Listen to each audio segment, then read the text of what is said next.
I'm trying hard to understand that there are two that are on-label use and one that's off-label use. And the payers are insisting on the off-label drug. And I thought you said that you could only pay for on-label. I'm not sure we're insisting. Some may. There definitely are a good percentage. But I'm not sure that that's universal. Yeah. I know our medical policy says it's the physician's choice. Okay. And initially, as I was alluding to, up until a year or two ago, we did not allow for the off-label use.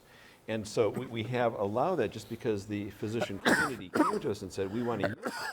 So we do allow it, but we don't mandate it. So you actually would prefer the on-label drugs, not bevacizumab? Well, for a lot of reasons other than just for care of the eye. Is it your experience that physicians would rather use bevacizumab? You know, I think there is a concern that the on-label drugs are exceptionally expensive. Unfortunately, I played zero role in determining what they cost. Okay. That's a whole nother discussion. But I try to treat my patients as I would want to be treated in their shoes. All right, let me ask just one final question in this segment.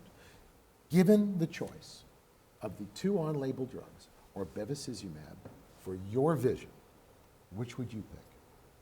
I mean, there's no choice there. It's the on-label drugs. You've asked an important question, which has actually been evaluated by one of our colleagues. And we have a survey that goes out and asks, what would you do for your patient and so forth. And it's interesting to see there is a dichotomy, a difference between what patients would do, what they would do for their patients and what they would do for themselves or their mother. And it's interesting because most people would choose on-label therapy most of the time. And put me into some data-driven choices here. Yeah. Comparing the on-label drugs with bevacizumab, what is the difference clinically? Yeah. So, does bevacizumab work at all? Right, so two packages. Bevacizumab works exceptionally well in many eyes. Let's take the safety issues off the table that we've already explored. Let's look at just efficacy for a second. There's very good data from all of the comparative trials put together that ranibizumab and aflibercept are better drying agents, which means that they get the retina drier faster and they require fewer shots long term.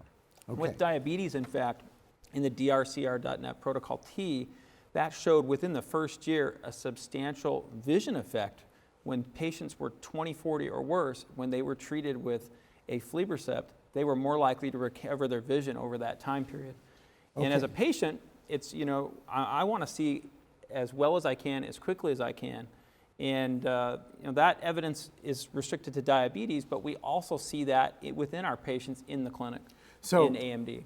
So again, it's not that one drug doesn't work, but it's that the other two drugs seem to work a lot better. Can you quantify that? Yeah, you know, a lot is a relative term. I mean, how many shots do you want in your eye? The fewer, the better. But how about as many as it takes? Yeah, exactly. So I think if you had to quantify it, I think the best thing to point to is exactly what Jared brought up, which is in diabetes. If you take the worst-sided eyes, that the on-label drugs are better drying agents. And aflibercept in particular did better from a visual acuity perspective than bevacizumab. I think another important thing for payers to recognize is that the patient sitting in my lane wasn't necessarily the patient that was treated in the clinical trial. And so oftentimes Charlie and I are stuck with a patient who has very recalcitrant disease, never would have made it into a trial because of the size of their lesion or their vision, yet I'm still obligated to treat that person, and they're not going to behave like the person in the trial. They may need much more intensive treatment than was offered in any of the pivotal phase 3 trials. But isn't that, it's fair to say that that's true for almost all trials. It is. Patients in trials tend to do better than patients out there in the real world. It is, but I've spent the last couple of weeks working with payers on trying to get coverage for our patients that need more intensive treatment.